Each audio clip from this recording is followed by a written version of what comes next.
If you failed in CELPIP writing, what's happening is you're not following the task response, the coherence, the structure, all these things that are mentioned in the examiner marking criteria, but missed by a lot of students. In this video, we're going to tackle exactly that. Task 1, Task 2, structures. How to have a good flow, how to have the best content, coherence, structure, ideas, and what to do with the top words and phrases. Check it out right here. CELPIP writing task 1 is an email, 150 to 200 words. It's either informal, friends or family, or formal, written to bosses, or if you're making a serious complaint, suggestion, formal situations. And there are structures on both informal and formal that we'll talk about. Then we'll refer to task 2 in a bit. First of all, with the informal emails, you want to start off with dear, name of the friend, then jump to paragraph 1. You want to do a greeting here. Then you have 3 bodies, and then the 5th paragraph is your greeting. This is the best structure, very coherent, very clear for the examiner to understand, and very clear for you to write as well. Now, when you start with the greeting, you are going to stand out from other students if you mention familiarity. Instead of saying random and cliche sentences such as "how are you?", mention familiarity. For example, you're planning an outing or vacation with a family. Here I would say, "Hey, how are you and Beth doing?" Or "How are you and the kids?" Or "How's family? It's been a long time." That shows that it's realistic and it is natural. Keep it positive, of course. Here you don't want to, even if it's about complaint or anything else, in the first paragraph in informal emails, you want to keep the tone positive. 1 to 2 sentences are enough. Now, let's go to body 1. Body 1, as you can see, is direct points from bullet point 1. Body 2 is bullet point 2. Body 3 is bullet point 3. So each bullet has its own body. That is the best way to structure everything and separate all points, and also to ensure you actually cover every bullet point in detail without missing the task response. So here you can do 1 to 2 sentences. You don't need any connector. You can use some complex sentences if you want, but because you're just starting, mention what the bullet point 1 is about. If it's about the vacation plans, you can start with something like, "Let's talk about our upcoming vacation in 2 weeks," and then mention whatever is needed for bullet point 1 based on the question. When you go to body 2, you want to ensure you use words like given, based on, considering, since, or the like, because these are complex sentences. So I could say something like, "Given we are short on budget, I believe we could pool in resources and do a potluck. Based on our limited budget, let's do," and so on. So that gives you a sentence right there at the start that is broken into 2 parts, which gives you more range and marks for range of grammatical accuracy and sentences.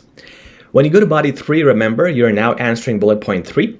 Here, of course, answer the bullet point 3 with 1 to 2 sentences. And by the way, you want to do 1 to 2 sentences in each of these paragraphs. If you try to do more, you're going to run into 2 problems.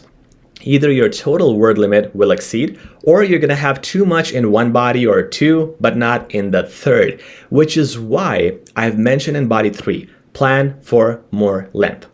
Last year, and even before that, most people have this issue when they go to body 3.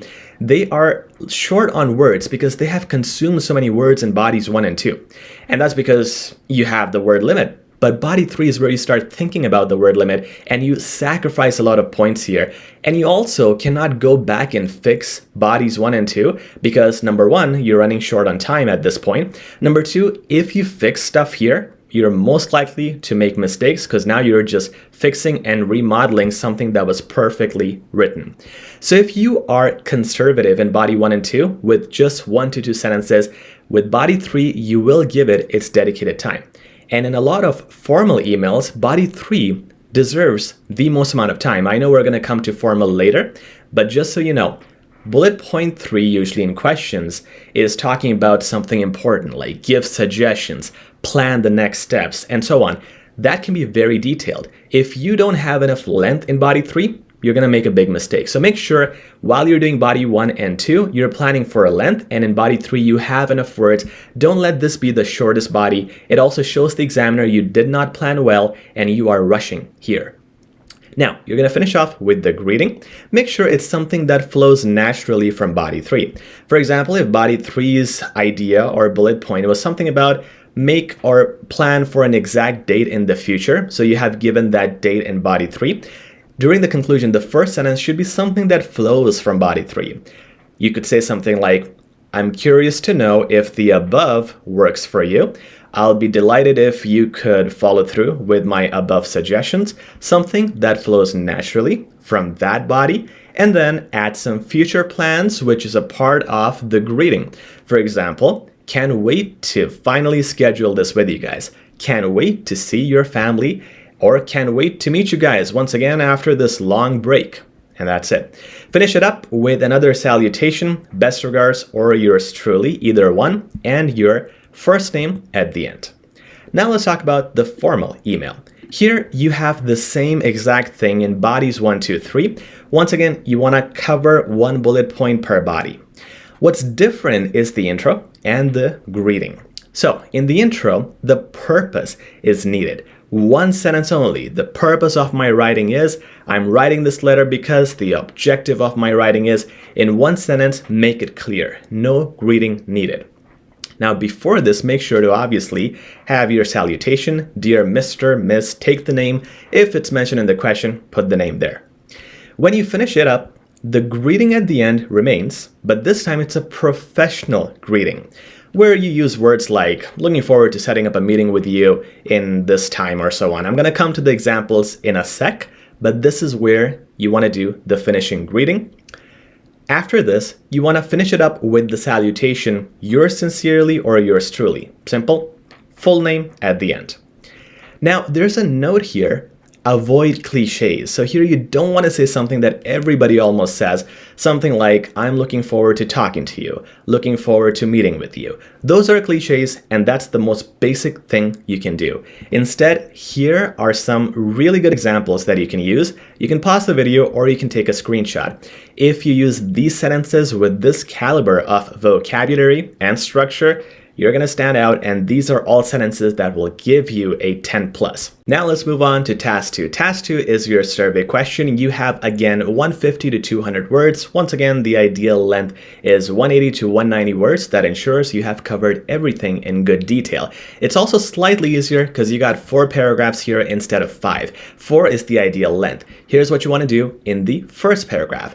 Give your opinion plus brief reasons. For example, if the question is about building a park or a nuclear facility in your town, you can start off with your opinion. In my opinion, I believe, I am of the stance that, give your opinion that I believe that the park should be built due to environmental and social reasons. That is your brief reason. This will be then expanded in bodies 1 and 2. It will be covered here, and later in the conclusion, you want to rephrase the ideas from the intro and the bodies. This gives you a very complete and coherent structure.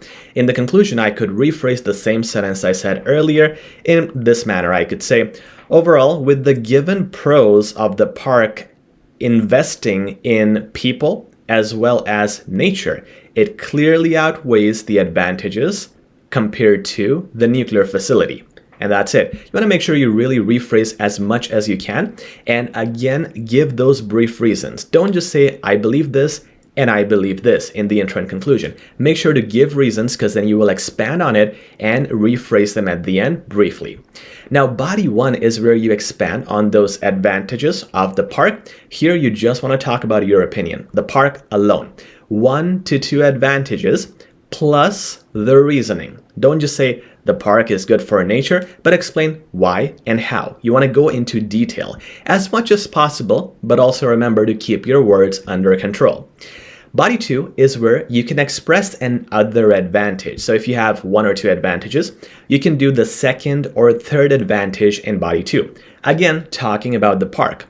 Or the other way, another really good way, I would say, is to have 1 to 2 points opposing the other side. Now, I want us to clearly understand what this means. This is not IELTS.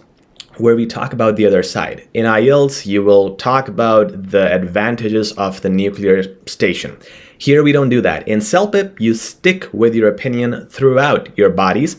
You just don't have enough words to cover the other side, and you're not being asked to cover the other side.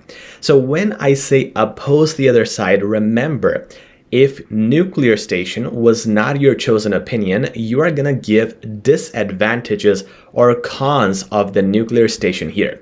So you're going to give 1 to 2 points opposing the other side. That will allow for a big range of vocab because you're highly positive in body 1 and highly negative in body 2, while keeping your opinion the same. Park is better than the nuclear power plant.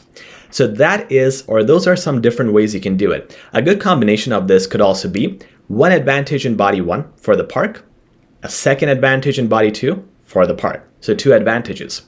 Another combination is, and this is my favorite, this is where I've seen the most success. 2 advantages in body 1 for the park and 2 disadvantages in body 2 for the nuclear station or nuclear power plant.